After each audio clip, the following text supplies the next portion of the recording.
بسم الله الرحمن الرحيم.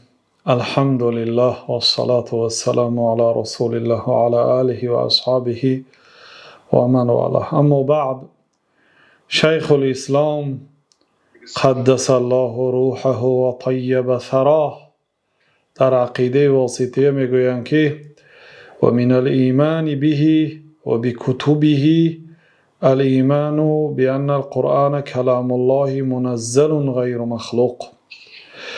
از جمله ایمان آوردن به الله تعالی و ایمان آوردن به کتابهایش ایمان آوردن به اینکه قرآن کلام الله است، نازل شده هست، غیر مخلوق.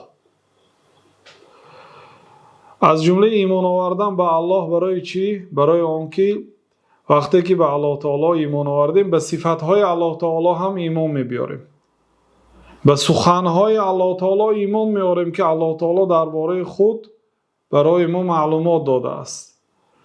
و اینچنین ایمان آوردن به کتابهای الله تعالی. در کتابهای الله تعالی هر چیزی که گفته شده است ما باور میکنیم و فرمانهای پروردگار را باید اجرا کنیم، از من کرده های الله تعالی باید بایستیم. و از جمله ایمان آوردن به کتابهای الله تعالی ایمان آوردن به اون که قرآن کلام الله است، کلام سخن منزل از جانب الله تعالی قرآن نازل شدگی هست، غیر مخلوق. قرآن مخلوق نیست. عرش مخلوق است، آسمان ها مخلوق است، جناب رسول الله صلی الله علیه وسلم مخلوق هستند، فرشته ها مخلوق هستند، لیکن قرآن مخلوق نیست. منه بدأ و الیه یعود. قرآن از الله تعالی شروع شد، به الله تعالی برمیگردد. چه خیلی از الله تعالی شروع شد؟ حضرت جبرائیل علیه السلام از الله تعالی شنید، آمده به پیامبر صلی الله علیه وسلم رسانید. یعنی از الله تعالی شروع شد، از الله تعالی نازل شد. و الیه یعود، به سوی الله تعالی برمیگردد. یعنی وقتی که قیامت نزدیک می شود، الله سبحانه و تعالی قرآن را از زمین می بردارد، به این طریقه که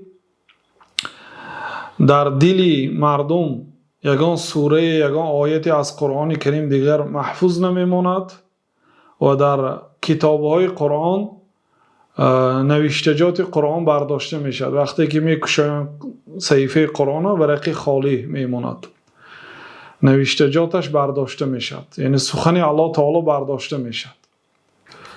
منه بدأ و الیه یعود. قرآن از جانب الله سبحانه و تعالی شروع شد و به سوی الله تعالی برمیگردد. و حضرت ابوبکر صدیق هم رضی الله عنه وقتی که سخن مسیلمه کذاب را شنیدند، ان هذا لم یخرج من این گفتن از الله نبرآمده است، یعنی این سخن از الله تعالی نبرآمده است. در بعضی اثرها آمده است که بهترین عبادت کردن الله تعالی با آن چیزی که از الله تعالی برآمده است، یعنی قرآن. منه بدأ و الیه یعود همین معنا را دارد. و ان الله تکلم به حقیقتا. الله سبحانه و تعالی حقیقتا قرآن را گفته است، سخن الله تعالی است. و ان هذا القرآن الذي انزله الله على نبیه محمد صلی الله علیه وسلم هو کلام الله حقیقتا لا کلام غیره. و البته این قرآنی که الله تعالی به پیغمبرش حضرت محمد علیه السلام نازل کرده است حقیقتا کلام الله تعالی است، نه کلام غیرش. این سخنها را برای چی شیخ الاسلام رحمت الله علیه اقرار کرده ایستادند، بارها تأکید کرده ایستادند؟ برای اینکه در هر یک این کلام ها رد است به اهل فرقه های باطل که یعنی همین سخن های اهل سنت و الجماعت است، ضد این سخن ها سخن است. میگفتن که قرآن سخن الله تعالی نیست. میگفتن این یک نوعی دشمنی به دین مقدس اسلام. وقتی که شما میگید که قرآن سخن الله تعالی نیست، شما با یک جمله دین مقدس اسلام رو برباد دادید. برای اینکه سرچشمه اساسی، منبع دلیل این قرآن کریم است. قرآن اگر سخن الله نباشد دیگه چی قدر و قیمت دارد؟ یگانه کتابی که به طهارت قپیدنش ممکن است. 4 مذهب، امام ابو حنیفه، مالک، شافعی، احمد، همه حرام میگوید قپیدن قرآن را بدون طهارت. یعنی از دیگر کتاب‌های انگلیسی و از دیگر کتاب‌های مثلا دنیوی و حتی دینی باید قرآن فرق کند، چون قرآن سخن الله سبحانه و تعالی هست. قرآن هم به طهارت قپیده شود یا کتاب بدیعی هم به طهارت قپیده شود، چی فرقیتی قرآن میماند؟ بنابراین قرآن سخن الله سبحانه و تعالی هست حقیقتا، نه کلام غیره. بعد گفتن که ولا یجوز اطلاق القول بانه حکایه عن کلام الله تعالی. اجازت نیست که سخن گفته شود چون که این قرآن حکایت از کلام الله تعالی هست. یعنی گویا کسی برای ما سخن الله تعالی را حکایه کرده ایستاده است. این رد به آنهایی که میگفتن که لفظهای قرآن، حرفهای قرآن سخن الله تعالی نه، معناهاش سخن الله تعالی میگفتن. این رد به آنها است. یعنی جایز نیست که انسان بگه که قرآن حکایت از کلام الله تعالی است او عبارت عنه، یا اینکه عبارت از کلام الله تعالی است. قرآن عبارت از کلام الله تعالی است. این گپی غلط است. بل اذا قرأه الناس او كتبوه في المصاحف لم يخرج بذلك ان يكون کلام الله حقیقتا. بلکه اگرچه قرآن در کتاب ها نوشته شده است و در صدر قاری های و حافظ ها حفظ شده است، قرأه الناس، مردم قرائت کردن یا که نوشتن در مصحف ها، با این از این که او کلام الله هست حقیقتا بیرون نمی براید. یعنی قرآن اگرچه در مصحف است، نوشته شده است، کلام الله تعالی است. اگرچه مردم قرائت کردند، از زبان آنها تلفظ شد، صدای آنها هست، لیکن کلام الله هست. الکلام کلام الباری و صوت صوت القاری. کلام کلام باری هست الله تعالی، صوت صوت قاری هست، آواز آواز قاری هست. پیامبر صلی الله علیه و سلم میگه زینوا القرآن باصواتکم او کما قال علیه الصلاه و السلام. شما قرآن را با آوازهایتان زینت دهید. یعنی زینت به این معنا نه که با آهنگ موسیقی قرائت خواند، بلکه قرآن خود آهنگ دارد. یعنی قرآن را زیبا کرده قرائت کنید با آوازهایتان. آواز ما هست، لیکن کلام الله هست.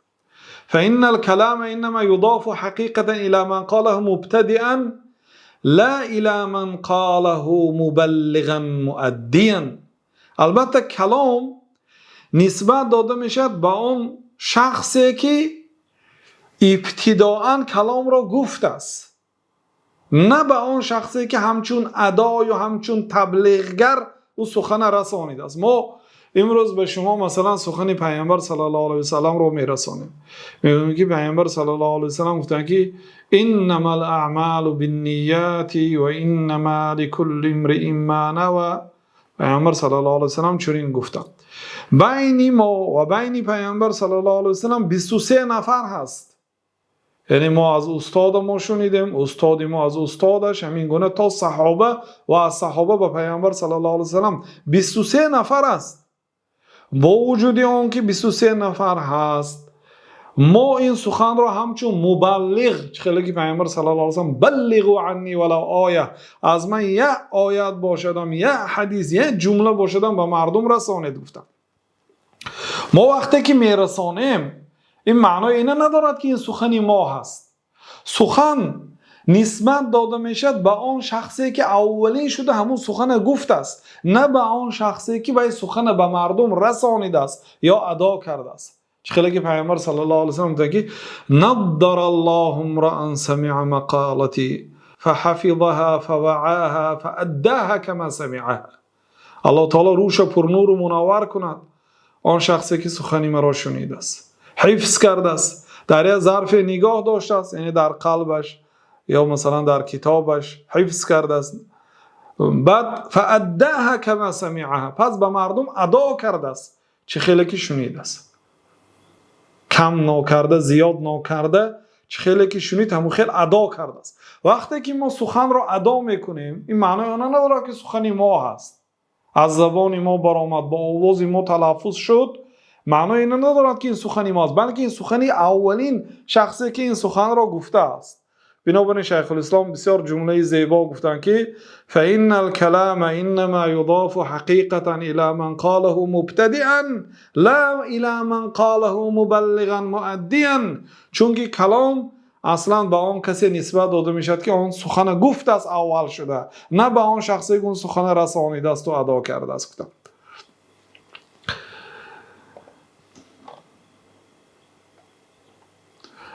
بنابراین شیخ الاسلام رحمت الله علیه در جای دیگر در کتاب درء تعارض العقل و النقل گفتند که من المعلوم بالاضطرار من دین الاسلام ان القرآن کلام الله، یک چیزی که در دین مقدس اسلام معلوم به طریق اجباری، یعنی مجبور همه باید داند و اینکه قرآن کلام الله است.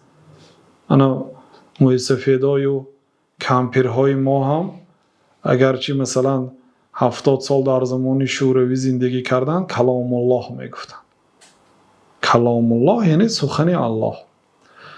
خب و این یک جمله شیخ الاسلام رحمت الله علیه هست در کتاب درء تعارض، میگویند که کسی که آثار صحابه ها تابعین را اگر تدبر کند، با تأمل کتاب هایی که در آن کتاب ها سخن صحابه ها را نقل می کند، سخن تابعین را نقل می کند، یا اینکه کتاب هایی که سنت پیامبر صلی الله علیه و سلم را نقل می کند، با تدبر اگر نگاه کند، می بیند که الله سبحانه و تعالی در بالای تمام مخلوقات است. از الله تعالی چیز بالا نیست. الله تعالی از همه بالاترین بالاها است. از الله تعالی یگان مخلوق بالا نیست. و میدانند که قرآن کلام الله تعالی هست، لیس بمخلوق، مخلوق نیست، بعینون عنه، یعنی قرآن سخن الله تعالی هست، صفت الله تعالی هست، مخلوق نیست که از الله تعالی جدا باشد، و این صفت الله تعالی هست و سخن الله سبحانه و تعالی هست. خب این عقیده قرآن را مخلوق گفتن، اولین شخصی که این سخن را گفت جعد ابن درهم، چه خیلی که در صحبت گذشته کمی به تاریخ او اشاره کردیم که او را یکی از امیرها در عراق روز عید قربان به قتل رسانید. شیخ الاسلام رحمت الله علیه هم نقل قتل او را در کتاب مجموع الفتاوا نقل کردند. و واقعا سبحان الله بهترین راه این راه رسول الله صلی الله علیه و سلم است. بهترین سخن سخن الله تعالی است. کاش مسلمان ها فقط سخن الله و سخن رسول الله صلی الله علیه و سلم میخواندند. ما خودش عمر ما بی برکه هست.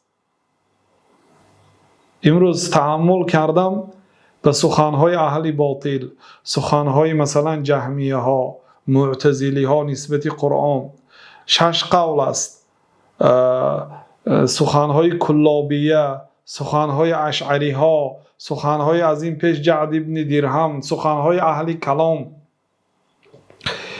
یعنی مشغول میشید به همین سخنها. کاش همین چیزا نمیشد. ببینید صحابه ها در چه زمانه زندگی کردند، قرآن حفظ میکردند، معنای قرآن رو میدانستند، حدیث پیغمبر صلی الله علیه و سلم میخواندند. تمام. ما باشیم این قدر فرقه های گمراه چی میگوید و دلیلش چی هست، برای وی باید رد گردانیم، با این چیزا عمری ما ضایع میشود. بنابراین نصیحت برای تمام آنهایی که میشنوید، هر چقدر میتوانید فقط مشغول به قرآن و سنت شوید. حدیث پیغمبر صلی الله علیه و سلم گیرید، خوانید، خیلی ساده و فهما هست. یا مردی گفت که یا رسول الله قیامت کی می شود؟ گفتن که و ماذا اعددت لها، به قیامت چی آماده کردی؟ گفت که هیچ چیزی نه غیر این که من محبت الله و محبت رسول الله صلی الله علیه و سلم دارم. گفتن که تو همراهی شخصی که دوست می‌داری. حضرت انس گفتن که ما خرسند شدیم که ما اگرچه ابوبکر و عمر مثل آنها شده نتوانیم، لیکن آنها را دوست می‌داریم، امید میکنیم که روز قیامت همراهی رسول الله صلی الله علیه و سلم، همراه ابوبکر صدیق، همراه عمر فاروق باشیم. ساده سخن‌های. و اگر کسی به کلام پیامبر صلی الله علیه و سلم که اعطیت جوامع الکلم گفتن، من سخن‌های جامع داده شدم، سخن‌های کم لیکن پرمعنا، یکی از خصوصیت‌های پیامبر صلی الله علیه و سلم. و سخن‌های سلف یعنی صحابه ها، تابعین، تبع تابعین، اگر گیرید در کتاب ها خوانید که سخن‌های کوتاه هست لیکن بسیار پرمضمون. وقتی که انسان میخواند آبی دیدهش میبراید. سخن خلف میخوانید، سخن خلف یک مجلد، خیر آنها هم مجبور هستند برای همین خیلی سخن‌های گفتن، لیکن خلاصش همون سخن کوتاهی آنها، سخن‌های پرمضمون. حتی اگر بعضی انسان‌هایی که فهمش نیست، اگر فتواهای پیشینه ها رو با فتواهای حاضره ها اگر قیاس کند، میگوید که حاضره ها داناتر هستند، برای که بسیار گپ زدیان. نه، آنها هم اهل فهم بودن، آنها علم داشتن، لیکن آنها قل و دل، سخنی کم ولیکن پردلالت میگفتن. بنابراین تا میتوانید به علم قرآن و علم حدیث چنگ زنید و از علمهای بی معنی، علمهای بی فایده مانند علم کلام که شیخ الاسلام رحمت الله علیه میگویند که اما بعد فإنی کنت دائما اعلم، در بدایت یکی از کتابهاشون گفتن که اما بعد من دائما میدونستم که ان المنطق اليوناني لا يحتاج الیه الذکی ولا ينتفع به البلید. منطق یونان علمی است که شخص زیرک به آن حاجت ندارد، شخص هوشیار، شخصی با فهم و با ادراک به علم منطق حاجت ندارد. و شخص بلید یعنی بی فهم گرنگ نمیفهمد. شخصی گرنگ نمیفهمد، شخصی عاقل و زیرک حاجت ندارد. یعنی چی؟ خوانیم یا نخوانیم؟ نمیخوانیم، چی فایده داره؟ بنابراین ابو یوسف به بشری مریسی گفتن که العلم بالکلام جهل والجهل بالکلام علم. علم به علم کلام جهل است. کسی که علمی کلام داند، برای چه علمی کلام نامیده شد؟ برای اینکه چیزایی که حاجت گپ نیست گپ زدن. العلم بالکلام جهل والجهل بالکلام علم. یعنی علمی کلام ندانستن علم است. امام ابو حنیفه تا سن 22 سالگیشون مشغولی به علم کلام بودن. وقتی که یک زنگ آمد در نزدیکی های حلقه حماد ابن ابی سلیمان درس میگفتن، یا زنگ آمد و ابو حنیفه گفت طلاق سنی چه خیر است؟ یعنی کسی که اگر طبق سنتی پیامبر صلی الله علیه و سلم زنش طلاق دادنی هست. طلاق به وی احکام های شریعت جاری است. یعنی گاه می شود فرض می شود طلاق دادن، گاه می شود طلاق دادن مستحب می شود، گاه می شود طلاق دادن مباح می شود، گاه می شود طلاق دادن مکروه، گاه می شود طلاق دادن حرام. خب یک آدم میخواهد طبق سنت پیامبر صلی الله علیه و سلم طلاق دهد، برای او طلاق دادن واجب شده است یا مستحب شده است یا مباح شده است. میخواهد در این طلاقش خطا نکنه. ابن مسعود گفتن که ما طلق احد لسنت فیندم، کسی طبق سنت اگر طلاق دهد پشیمان نمیشد. گفتن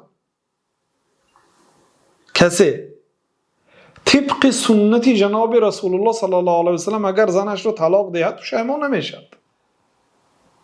هر کسی که پشیمان شده است کو اونا خلاف سنت طلاق دادن. اولش این که در بالای غضب طلاق دادن 3 تا و اضافه است، حالا که 3 تا طلاق دادن حرام است و حالا که همه وقت طلاق دادن به انسان حق و حقوق ندارد. منتظر میشه تا که بیمار میشد و پاک میشد، بعد طلاق میتید. یکتا آمده پرسید که ابو حنیفه، یعنی امام ابو حنیفه یک شخصیت شده بودن که در علم کلام با انگشت نشان داده میشد. یعنی همین آدم عالم علم کلام بوده، فلسفه، با خبر از علم فلسفه. 22 ساله بودند و مشهور بودند و حلقه علمی داشته. در اون حلقه همین علم کلام و فلسفه تعلیم میدادن.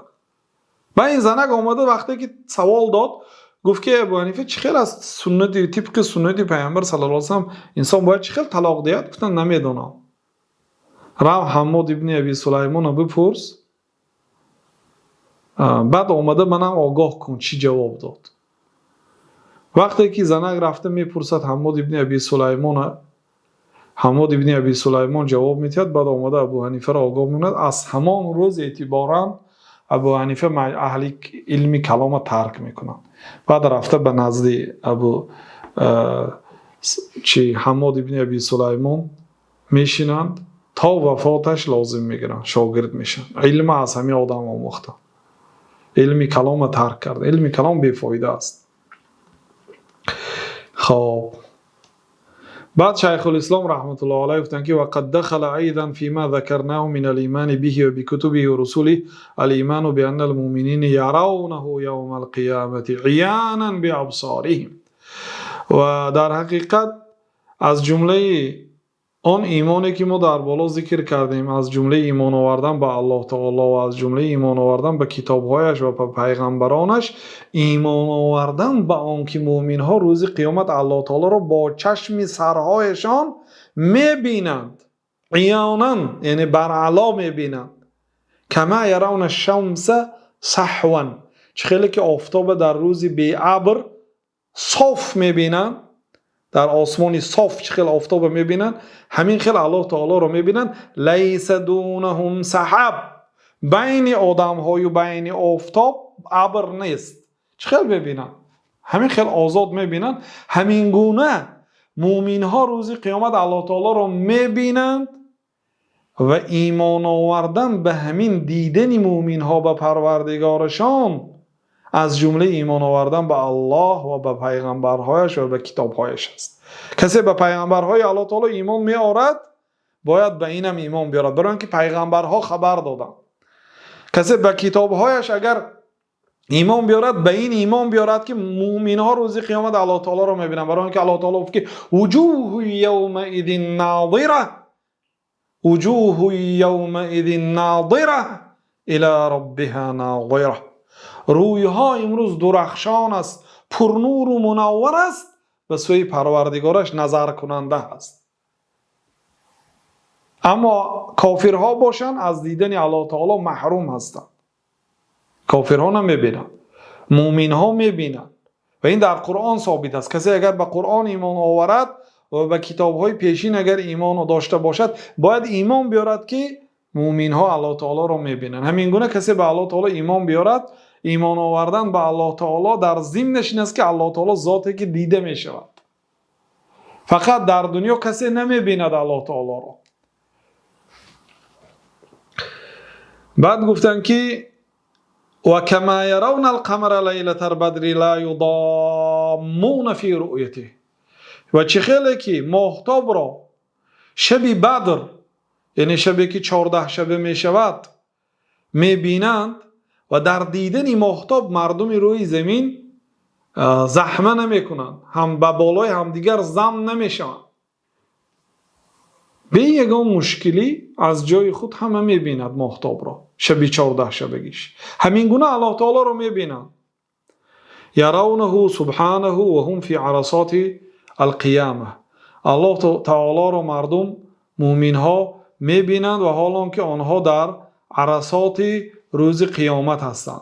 عرصات یک جای وسیع هست، مکانی وسیع هست که در آنجا یگان بنا نیست عرصات یوم القیامه از همه عرصات کلان است، برای اون که از آدم علیه السلام تا آخرین آدم که به دنیا می آید پیش از قیامت و تمام جین ها همه یک جای جمع میشه در یک وادی، در یک یعنی زمین هموار که در آنجا یگان بینایی نیست. عرصات یوم القیامه همینجا است. در همانجا مؤمن ها پروردگارشان را با چشم هایشان میبینند. ثم یرونه بعد دخول الجنه، ثانی بعد اینکه به جنت در آمدن باز میبینند. کما یشاء الله سبحانه و تعالی، چه خیلی که الله سبحانه و تعالی خواست همین گونه الله تعالی رو میبینه. این از عقیده اهل سنت و الجماعت درباره دیدن الله تعالی. حالا اگر شما احتمال حیران شوید که همین مسئله دیدن پروردگار این از سیومین بار میخونیم، بله، برای اینکه شیخ الاسلام در این کتاب یک منهجی را انتخاب کردن که اول آیات های قرآن آوردن و در آیات های قرآن آمده است که ما روز قیامت الله تعالی رو میبینیم، در جنت میبینیم، و بعد از آن حدیث ها را آوردن که در حدیث ها آمده است که پیامبر صلی الله علیه و سلم خبر دادن که مؤمن ها پروردگارشان رو میبینن. و اکنون مجمل و مفصل اعتقاد اهل سنت و الجماعت رو نقل کرده ایستادن به ما که اهل سنت و الجماعت همین اعتقادها را دارند، گفته با کلام خودشان نقل کرده ایستادن. بعد گفتن که و من الایمان بالیوم الاخر الایمان بكل ما اخبر به النبي صلی الله علیه و سلم مما يكون بعد الموت فيؤمنون بفتنة القبر و بعذاب القبر و نعیمه. و از جمله ایمان آوردن به روز آخرت گفتن. اگر شما به خاطر داشته باشید در ابتدای کتاب شیخ الاسلام رحمت الله علیه گفتن که ایمان این است که ایمان به الله تعالی بیاری و به فرشتگانش و به کتابهایش و به پیغمبرهایش و به روز قیامت و به تقدیر نیکی و بدی، چه خیلی که پیامبر صلی الله علیه و سلم در حدیث جبریل پرسیده شدن. اگر یک مؤمن عادی برادرای عزیز همین قدر اعتقاد داشته باشد مثل حدیث جبریل آمد در صورت یک آدم سر و لباس های سفید پوشیدگی و مویه های سفید سیاه دارد و نزد پیامبر صلی الله علیه و سلم آمده نشست، حالا که در اطراف پیامبر صلی الله علیه و سلم صحابه ها نشسته بودند. گفت که ای محمد برای من از اسلام خبر ده. بعد پیامبر صلی الله علیه و سلم خبر دادن که اسلام عبارت از شهادت به یگانگی الله تعالی و به رسالت پیامبر صلی الله علیه و سلم و به برپا داشتن نماز و ادای زکات و روزه داشتن ماه رمضان و حج خانه الله تعالی گفت. بعد گفت که اخبرنی عن الایمان، درباره ایمان برای من خبر ده. گفتن که ایمان این است که به الله تعالی و به فرشتگانش و به پیغمبرهایش و به کتابهایش و به روز قیامت و به تقدیر نیکی و بدی ایمان بیاری. بعد گفت که احسان چیست؟ بعد که الله تعالی رو چنان عبادت کنی که میبینی الله تعالی رو، اگر دیده نتونی دام که او تو رو میبیند. بعد گفت که قیامت کی میشه؟ تا که اینو من هم نمیدونم تو هم نمیدونی. بعد علامتاش خبر دید که دو علامتش 20 سال آورده. انتلی دلمت ربته، این که کنیزک برای خودش صاحب تولد میکند، خواجه، و این که شخصان کمبغلی پایلوچی بی لباس گوسپند پا در عمارت‌های بلند آشیانه سازی مسابقه میکنند. بعد جبریل خست رفت. اگر کسی همین اعتقاد داشته باشدم دیگه نه جهمیه داند نه خوارج و معتزله داندم جنت میدرد، شخصای عامی. برای اینکه صحابه ها بیخبر بودن از جهمیه و از مثلا از صوفی و از شیعه و چیزا نبود. آنها قرآن میخواندن، حدیث پیامبر صلی الله علیه و سلم میخواندن. خلاصه شخصی عامی اگر همین طبق حدیث جبریل اعتقاد کند انشاءالله وارد بهشت میشود. خب بعد گفتن که از جمله ایمان آوردن به روز آخرت ایمان آوردن به هر چیزی که پیامبر صلی الله علیه و سلم خبر دادن.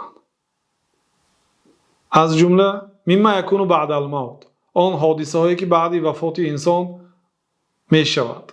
فیؤمنون بفتنه القبر، به فتنه قبر ایمان می آورند. فتنه یعنی امتحان.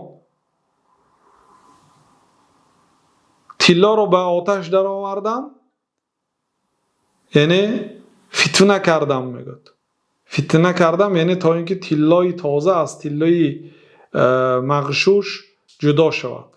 طلای تازه رو برای جدا کردن به داخل آتش می درآورد زرگر. همین نه نامش فتنه میگد. فتنه یعنی امتحان. الله تعالی میگه که الف لام میم. آیا مردم گمان کردن که ما ایمان آوردیم میگن به فتنه گرفتار نمیشن؟ فقط معرکه خورده میگردند و فقط همه حرمت و احترام میکند و فقط لذت و نعمت است. همین خیلی فکر میکنن. احسب الناس، ما ایمان آوردیم به الله میگن به امتحان میمانن، بلکه ما آنها رو به امتحان گرفتار میکنیم، به بلا گرفتار میکنیم. فلا یعلمن الله الذین صدقوا ولا یعلمن الکاذبین، تا اینکه الله تعالی آدم‌های راستگوی و آدم‌های دروغگوی داند. الله تعالی میداند ولیکن میخواهد بروی آب براید. ماشاءالله ماشاءالله سلام علیکم و رحمت الله و برکاته میگفتگی ها بودند. به یک شمالی اندکه هم ریش تراشتند و هم ترک نماز کردند و کجا شد ایمانی آنها؟ یعنی الله تعالی میگه که ما شما رو امتحان میکنیم، به فتنه گرفتار میکنیم تا اینکه دانیم که کدام شما راستگوی و کدام شما دروغگوی هستید. فتنه به همین معنا است. پیامبر صلی الله علیه و سلم فیؤمنون بفتنه القبر، اهل سنت و الجماعت به فتنه های قبر ایمان میبیارن و به عذاب القبر و نعیمه، و به عذاب قبر و نعیم قبر ایمان میبرن. برای چی؟ برای اینکه پیامبر صلی الله علیه و سلم خبر دادن. این رد است به بعضی معتزله ها که به این حدیث ها قبول ندارن، میگن در قبر عذاب نیست. حدیث آحاد قبول ندارن که ما در باره حدیث آحاد در شرح کتاب مصطلح الحدیث وسیع‌تر گپ زده هستیم. فاما الفتنه فإن الناس یفتنون فی قبورهم. فتنه چی است؟ فتنه این است که مردم روز قیامت در قبرهاشون امتحان کرده میشن. فیقال للرجل من ربک و ما دینک و من نبیک. برای مرد گفته میشد که پروردگارت کیست؟ ذاتی که تو را ساخت، آفرید، رزق داد کی است؟ و ما دینک، دینت چی است؟ و من نبیک، پیغمبرت کیست؟ همین سه سوال آمده است. مذهبت کیست؟ ملتت کیست؟ این گپ های دروغ است. نعوذ بالله. شرم نداشته در کتاب ها نوشتن، چاپ کردن و مردم فروختن. یا نخوانده میخوای گپ ها را؟ ملت به کی داری؟ مذهب به کی داری؟ نخواد انسان در قبر از مذهب پرسیده شود. انا همین سه سوال آمده است. فیثبت الله الذین آمنوا بالقول الثابت. الله تعالی آنهایی که ایمان آوردن با قول ثابت استوار میکند. فیقول المؤمن الله ربی والاسلام دینی و محمد صلی الله علیه و سلم نبی. شخص مؤمن میگوید که الله پروردگاری من است، اسلام دینی من است و محمد صلی الله علیه و سلم پیغمبری من است. و اما المرتاب فیقول آه.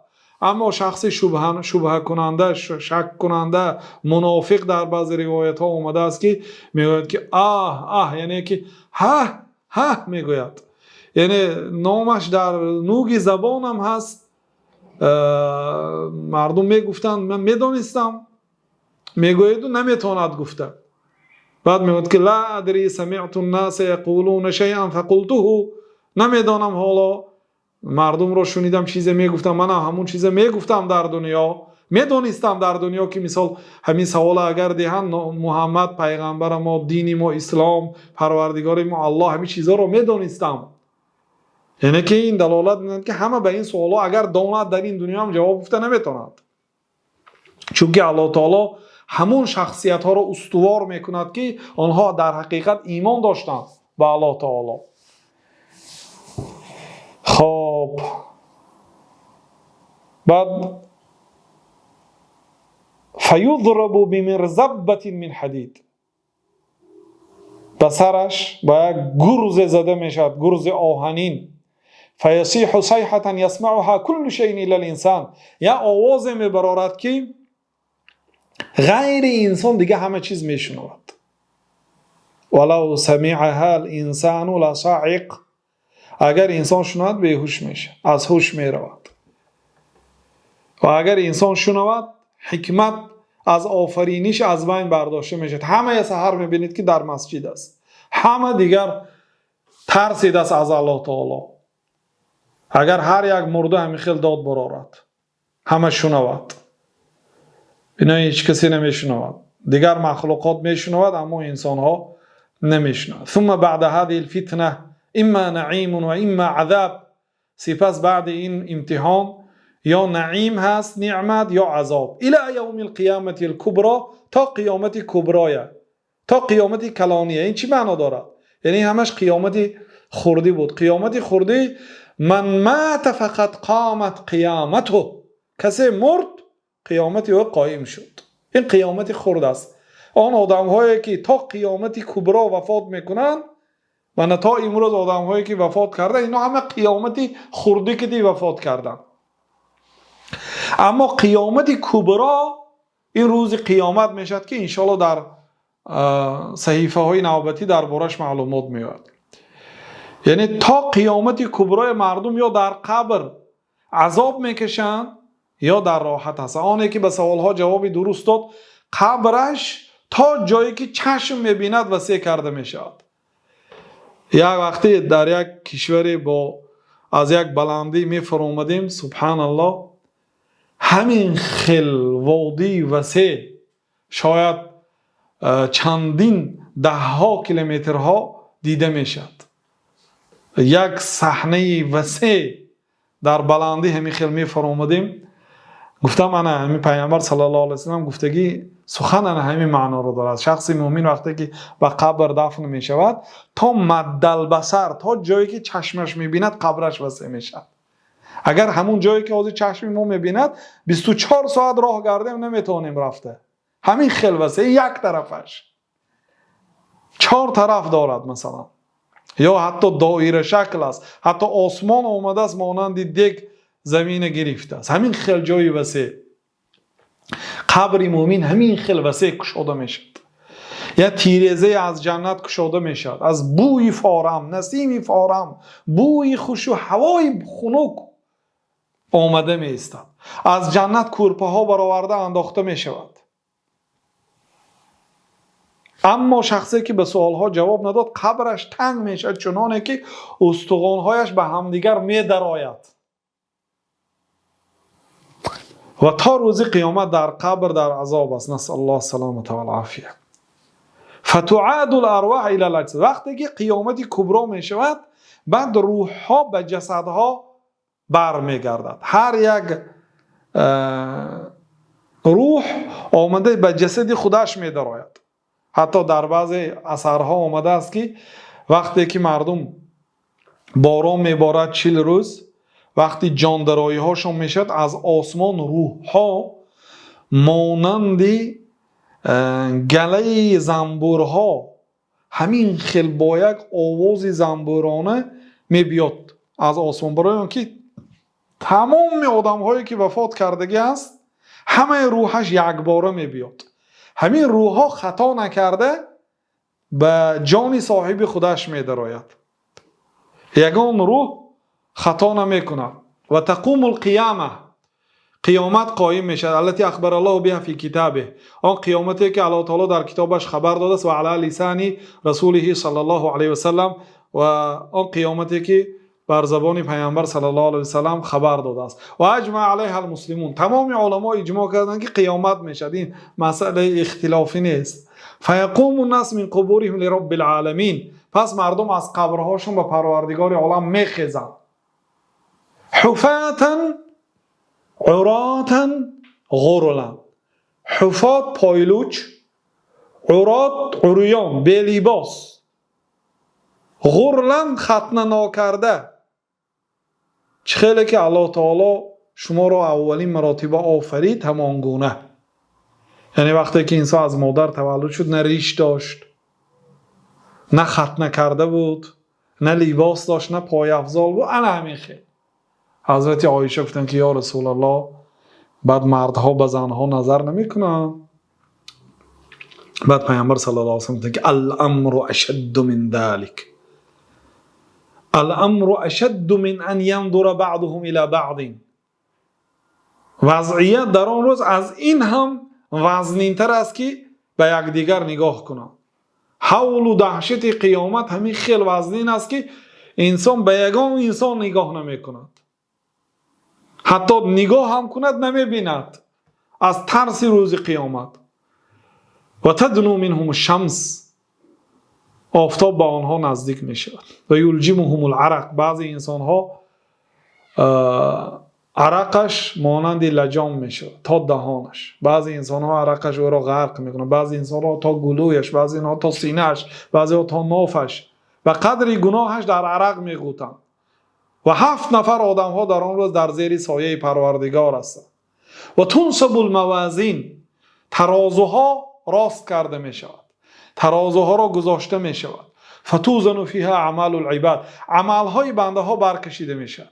فمن ثقلت موازینه فاولئک هم المفلحون، کدام انسانی که ترازوی عمل های صالحش وزنی کند اینها از جمله ظفر یافتگان است، خوشا به حالشان، از جمله آنها گرداند ما را.